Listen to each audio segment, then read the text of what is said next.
I never imagined it would come to this. 15 years. 15 years of marriage, and now, as I sit here, staring at the divorce papers in front of me, it feels like the weight of those years is pressing down on my chest.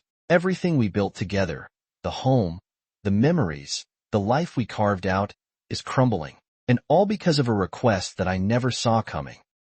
It started a few months ago, on an otherwise normal Friday night. We were sitting in the living room, the TV was on, though neither of us was really watching it. You know how it goes after so many years together, the quiet, comfortable moments where words don't need to fill the space. I thought we were fine, better than fine, actually. Sure, we had our ups and downs like any couple, but I never thought our marriage was in jeopardy. I had always believed that we were solid, unshakable even. Then she turned to me, her face unusually serious. I remember her fidgeting with her hands, a nervous habit she had when something was on her mind. I didn't think much of it at the time. I figured maybe she wanted to talk about something trivial, finances, work, maybe even something about the kids. But what came out of her mouth wasn't anything I was prepared for. "I've been thinking," she said, her voice tentative, "about us, about our marriage."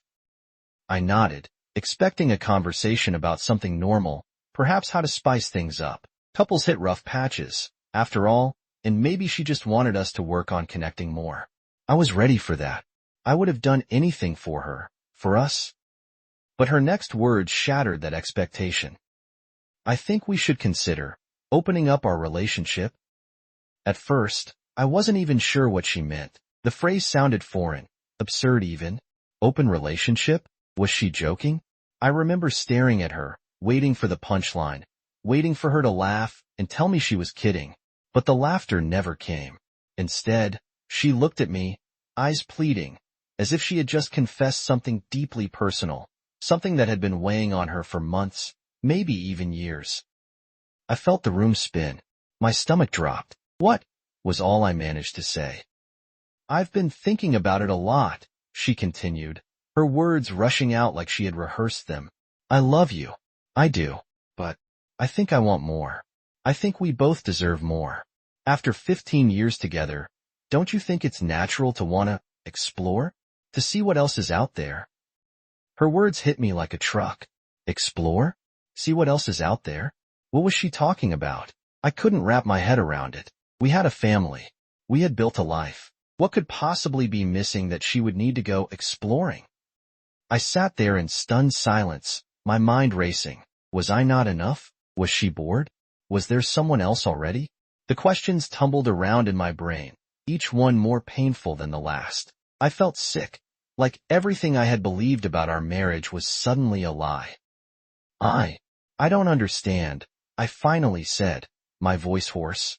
"Are you saying you want to sleep with other people?" She looked down, her hands still fidgeting. "Not just that. I mean, it's not just about sex. It's about freedom, about not feeling tied down. I think we've grown so used to each other that we're missing out on new experiences. I don't want to lose what we have. I want to stay married. But I also want to experience life differently." Her words were like knives, each one cutting deeper than the last. I couldn't believe what I was hearing. 15 years. 15 years of loyalty, of trust, of building a future together. And now she wanted to throw it all away for what? A fling? A temporary thrill? I didn't even know how to respond. "I don't want that," I finally said, the anger rising in my chest. "I didn't sign up for that. If you're not happy, if I'm not enough for you, then we have a bigger problem than just missing out." She looked at me, tears welling up in her eyes. "I don't want to lose you," she said softly. "I love you. I feel like I need more." That word again. More. It echoed in my head like a taunt. More than what? More than me? More than what we've built? I felt a wave of bitterness wash over me. What had I done wrong? Was this my fault? Had I failed her somehow? The conversation ended that night without a resolution. I went to bed in the guest room, unable to even look at her. Over the next few days, I tried to understand her perspective. I tried to rationalize it, to tell myself that maybe this was just a phase, something we could work through. But the more I thought about it, the more I realized I couldn't live like that. I couldn't share her. I couldn't stand the thought of her being with someone else, and me being expected to just accept it. A week later, she brought it up again. This time, she had done more research, had more reasons why an open relationship could be beneficial to us. She talked about how other couples had tried it and found it enriching, how it had saved marriages. But all I could think about was the betrayal. I felt like she was asking me to give up a part of myself, to compromise on something fundamental to who I am. I'm a one-woman man. I always have been. I couldn't change that, even for her. I can't do this, I told her, my voice steady but full of sadness. If this is what you want, then I'm not the man for you. She cried that night, begged me not to leave. She said she would drop the idea, that we didn't have to open the relationship if it meant losing me. But the damage was already done. I couldn't unhear the words she had said. I couldn't shake the feeling that, deep down, she would always want more, that she would always wonder what she was missing, and I couldn't live with that. The next few weeks were a blur of cold silences and awkward conversations. We went through the motions of daily life, pretending things were normal, but they weren't. Every time I looked at her, all I could see was the woman who wanted something else, someone else. The trust we had built over 15 years was gone, replaced by doubt and resentment. Eventually, I made the decision. I couldn't stay in a marriage where I felt like I wasn't enough, where my wife was dreaming of other lives, other people. It wasn't fair to either of us. So, I filed for divorce. When I handed her the papers, she looked devastated. I thought there might be a part of me that would feel guilty, that would want to take it all back, but there wasn't. I felt numb, hollow. I had given her everything, and in return, she had asked for more than I could give. 15 years, gone in the blink of an eye. Now, as I sit here, waiting for the finalization of the divorce, I wonder what went wrong. How did we go from being so in love to this? Maybe it was inevitable. Maybe people change, and love isn't always enough to keep them together. Or maybe some wounds are just too deep to heal. All I know is that the life I thought I would have, the future I had envisioned with her, is over. And now, I'm left to pick up the pieces and figure out how to move on. In the days that followed, my mind became a battlefield of conflicting emotions. I kept going over everything she said, every little word, trying to dissect the meaning behind it. Why wasn't I enough for her? What had I missed? Were there signs that I had overlooked? Moments where she had hinted at her discontent? I found myself replaying years' worth of conversations in my head, searching for clues that maybe, just maybe, could explain how we ended up here. The thought that she might have already been emotionally or physically involved with someone else gnawed at me constantly. I couldn't help but wonder if there was someone in the background, a colleague, a friend, who had planted the idea of an open relationship in her mind. Had she been harboring these feelings for a long time, waiting for the right moment to bring it up? Or worse, had she already crossed that line and was now asking for permission after the fact? I hated myself for thinking like that. I never wanted to be the kind of man who doubted his wife, who questioned her loyalty. But after what she asked for, it felt impossible to trust her completely. Trust, once cracked, doesn't just glue itself back together. Every look, every word exchanged between us in the following days was tainted by suspicion. I couldn't shake the image of her with someone else, sharing the intimacy that I believed was only meant for us. I knew I couldn't live like that. But it wasn't just the jealousy eating at me. It was the overwhelming sadness, the sense of loss. For years, I thought we were partners, navigating life together. I thought we shared the same values, the same goals. I thought she was as committed to me as I was to her. And now, I realized that wasn't true. Maybe it never had been. There were nights when I lay awake, staring at the ceiling, wondering if I had been fooling myself the entire time. Did she ever really love me the way I loved her? Or was I just a convenient part of her life, someone she loved in a comfortable, predictable way, but not deeply enough to keep her from wanting more? I started distancing myself from her, emotionally and physically. I stopped asking her how her day was. I stopped engaging in small talk. I slept in the guest room more and more, under the pretense that I had work to do, but really, it was because I couldn't bear to be near her. The sight of her only reminded me of the life that was slipping through my fingers. She noticed, of course. How could she not? She would try to initiate conversations, asking if we could talk, if we could find a way to fix things. But I didn't know what there was to fix. I couldn't change the way I felt. And even though she had said she was willing to forget about the open relationship idea, I didn't believe her. You don't just bring up something like that and then pretend it never happened. The desire was still there, lurking beneath the surface. She was only putting it away for now, but how long would that last? I tried talking to a few friends about it. I didn't give them the full story, just enough to get their perspective. I was too embarrassed to admit the truth, that my wife wanted to be with other people while still staying married to me. The responses were mixed. Some of them said marriages go through rough patches, and maybe this was her way of expressing that she was unhappy with some aspect of our relationship. Others were more blunt, telling me that if she was even thinking about other men, the marriage was already over. I didn't know what to believe. All I knew was that I couldn't keep living in this limbo, wondering if today would be the day she would bring it up again. If today would be the day she would tell me she couldn't take it anymore and had to be with someone else. The uncertainty was suffocating. Then came the day I found something that made my suspicions all the more real. It was a Saturday afternoon.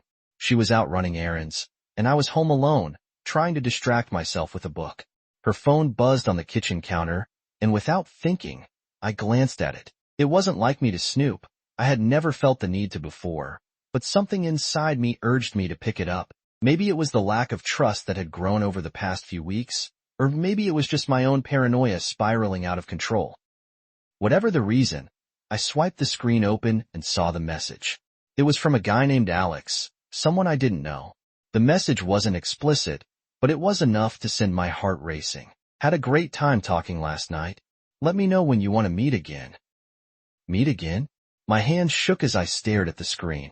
What the hell was this? Who was Alex? Why was he texting my wife, talking about meeting again? I couldn't breathe. My mind went into overdrive, jumping to conclusions, playing out worst-case scenarios. Was this why she wanted an open relationship? Had she already started seeing someone else? My hands clenched around the phone, and for a moment, I considered calling her, demanding answers. But I didn't. I put the phone down, sat at the kitchen table, and just stared at it, my heart pounding in my chest. When she came home later, I acted like nothing had happened, but inside, I was falling apart. I wanted to confront her, to demand an explanation, but at the same time, I was terrified of what she might say. What if she confirmed my worst fears? What if she admitted that she was already involved with someone else? What if everything I had believed about our marriage was a lie? The next few days were a blur of anxiety and anger. I couldn't stop thinking about that message, about Alex, about what she might be doing behind my back. I tried to focus on work, on anything to take my mind off it, but nothing helped. Every time I looked at her, all I could see was the possibility of her with someone else. Finally, I couldn't take it anymore. One night, as we sat in the living room in that painful silence that had become our new normal, I confronted her.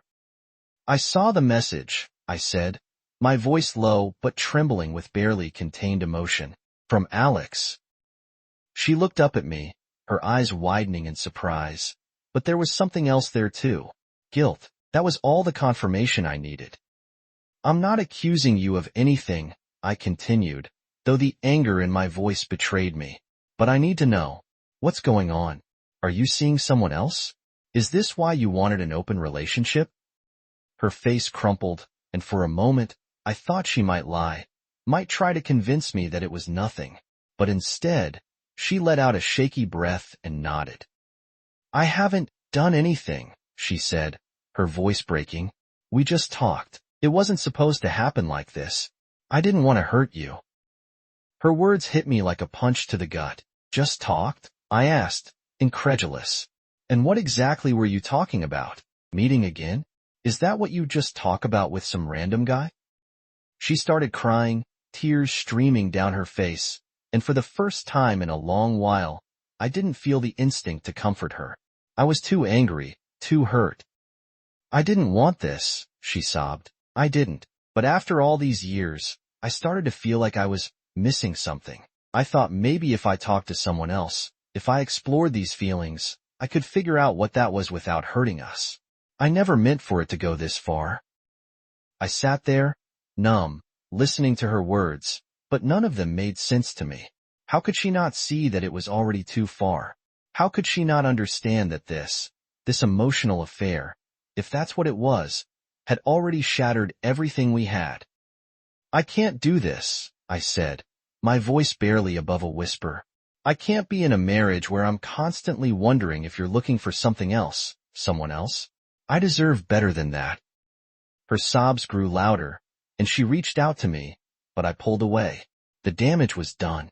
There was no going back from this. The next morning, I called a lawyer. The weeks leading up to the official end of our marriage were some of the hardest of my life. We tried to keep things civil for the sake of our kids, but there was a constant tension in the house. Every conversation felt like walking on eggshells. We both knew the end was coming, but it didn't make it any easier. As much as I wanted to hate her, part of me still loved her. You don't just turn off 15 years of love overnight. But that love was tangled up in pain and betrayal now, and I knew that staying together would only make things worse for both of us. The day we signed the divorce papers, she cried again. So did I. We had shared so much, built so much together. But it was over. There was no fixing what was broken. Now, as I sit in the quiet of my new apartment, I wonder what the future holds.